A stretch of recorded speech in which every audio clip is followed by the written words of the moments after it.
If you are new to the channel, then subscribe the channel and press the bell icon for further notification. Okay student, welcome you all to this new lecture in Gate Power System series. So today again we will be solving 5 questions starting from question number 176 to question number 18. Okay, then let's try to solve these questions. Okay, in question number 176, in load flow studies of a power system, the quantities that specified in a voltage control bus. So which one is voltage control bus? That is your generator bus. The generator bus, load bus and slack bus. So generator bus is also known as voltage control bus. So what are specified in generator bus? That is P and V. So that is 176 is P and V. Magnitude of V and then P. Magnitude, not angle. You have to be careful. The magnitude of V and then P. That is specified in voltage control bus. That is your generator bus. 177. The load flow analysis, the load connected to a bus represented by. So load flow studied load bus, that means what we assume in the load bus, that is P and Q are fixed, because loads can be modeled in different way. So generally what we do in load bus, we make real and reactive power constant, that is P and Q constant. So that is your load bus, because load may depend on voltage also, load may depend on frequency based also, but we treat that load is fixed, that is P and Q is fixed. That much load will be always there, whatever voltage, whatever current. So that is a constant real and reactive power drawn from the bus, that is your load bus. So 177 is D. Now if you come to 178, in a load flow analysis, the voltage control bus is treated as load bus in subsequent iteration for a reactive power limit is violated. Now what is generally all the generator buses, there will be generator bus, there will be load bus, and one of the generator is taken as a slack bus for your reference purpose. Whatever extra losses will come, that will always take care of by that slack bus. If there is an imbalance in the equation, that will be done by slack bus. Okay, now if your generator bus it can generate P and it can generate Q also. So P and V is fixed, that much power you will take from this generator. All the generators are fixed power. One slack bus is there. If excessive power is required, if that will be taken from that generator, a slack generator, that is fixed. Okay, so now in one iteration, suppose your Q limit is hit, that means after iteration you are seeing that the Q that is needed from that generator is 200 kVAr, megavar, but the generator can give up to 150 megavar. So it is not possible. So in that bus you have to fix that Q. So once you fix that Q for next iteration, because you cannot proceed to next iteration because your Q is violating, your generator cannot give this one, so it will not be a feasible solution.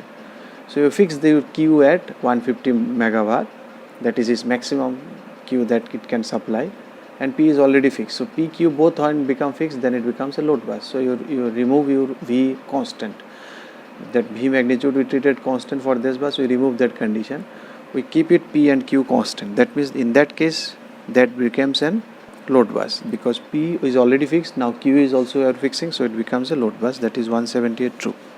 Now we come to 179. In a reference bus, if the reference bus is changed in two load flow studies with the same system data is same, reference bus is changed means you are changing the slack bus. Suppose generator 1 was taken as slack bus, now you are taking generator 2 as a slack bus. The power obtained for reference bus taken as specified P and Q in the later run. Okay, for the same system data and power obtained for the reference bus taken as specified P and Q in the later run. Okay, P and Q is also specified. So in the later run, what will be the change? The system losses will be unchanged, the complex bus voltage will change, and there are lots of things on this. So what you have done here, you have changed your, suppose there is a 3 bus system, if I consider one more bus, suppose simple 3 bus, suppose this is generator 1, this is generator 2. Suppose initially if I take this one as a slack bus, suppose this is load, so power is coming from this, power is coming from this, or power may come from this to this route also.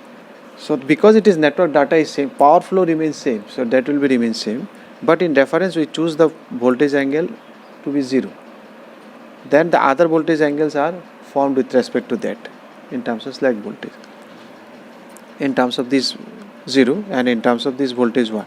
So this voltage, suppose this is power is going, so it will be minus 20 degrees, some angle, because angle should be lost because power is flowing through this, and this is also power is flowing through some angle greater than 10, that is 10. So something like this. Now if you next run, if you change this one, if you become this one now 0, see the power flow, power will flow same, like it doesn't depend on This is generator 2, this is generator 1. So some power is flowing like this is your load, some is flowing like this, and some power is also flowing like this. Suppose this is giving 10, this is 30, this is also giving 15, 15 plus 10. So this is 10 plus 5, 15 is coming from this side, 15 is coming from this side, total 30 is flowing like this. Same here. Here also it was same like that. So power flow remains same. 15 is injected from here, so 15 is supplied to this side. So 30 is met. So power flow will remain same. So losses will remain same because the losses will depend on I square R because power is flowing. But now this angle we have chosen 1 angle 0. So now power is flowing to this side. So this will be less than 1 angle 0. That is 1 angle minus 10 or minus 20, whatever. And 1 you don't know. Just I am saying the angles. Because it is also flowing like this, it should be minus 10. And it should be something less than this. Now you can see the angles are changing. Here it is 0, 1 angle 0, something angle 0, something angle minus 20. But the voltage, complex voltage, this is the complex voltage, is changing because your angle is not same. So with reference to that reference, your angles are fixed. We choose that reference 0 and rest of the angles are fixed. Now if you change the base, now 0 will be the new slack voltage angle and others will be done with respect to this. So that changes. So that's why the system laws will be unchanged because power flow is unchanged, but the complex bus voltage will change. That is your option A.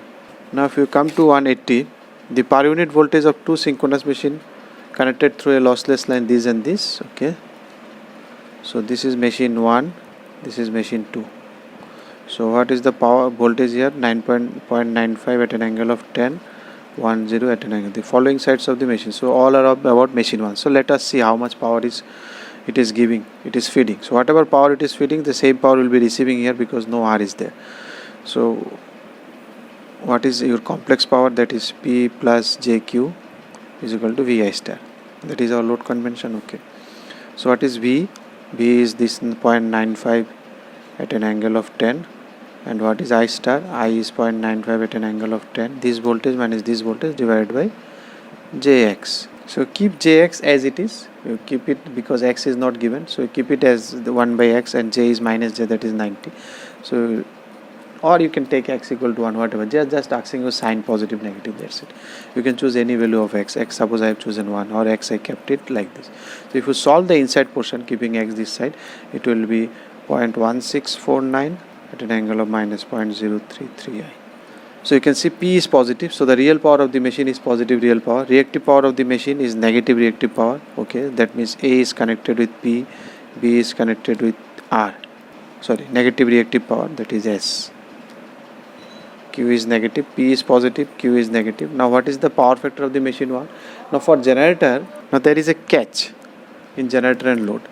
This always we prefer the load convention. Suppose this is a load, this convention is load convention. Suppose there is a load, so load is always assumed to consume power. So it will take P power, it will consume Q power. So if it is consuming Q, it is consuming P, then it is lagging power factor. That's okay. Both are positive, that means both are consuming. So I am talking about lagging only. So leading you can just think for load. Now for generator, this is the thing gets changes because for generator what we assume that it should deliver P, it should deliver Q. If it is delivering P and delivering Q, then we can say P is positive, Q is positive. That doesn't mean that it is lagging here. But here it should deliver P, it should deliver Q. If it is delivering Q, then it is leading power factor. So you can see both are positive here. P is positive, Q positive for load, but it is lagging power factor in case of load. In generator, both is positive, P and Q, but it is leading power factor because generator is supposed to give. So if it is giving power, positive reactive power, that means it is leading power factor. But here the generator is not giving any reactive power, it is rather consuming reactive power.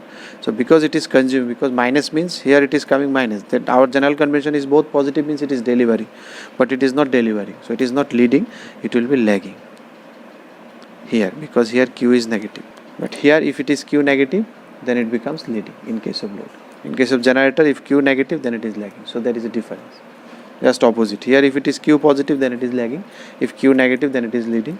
In generator, just opposite. If Q is negative, then it is lagging. If Q is positive, then it is leading. Because the idea is different. Load, we always think that it should consume.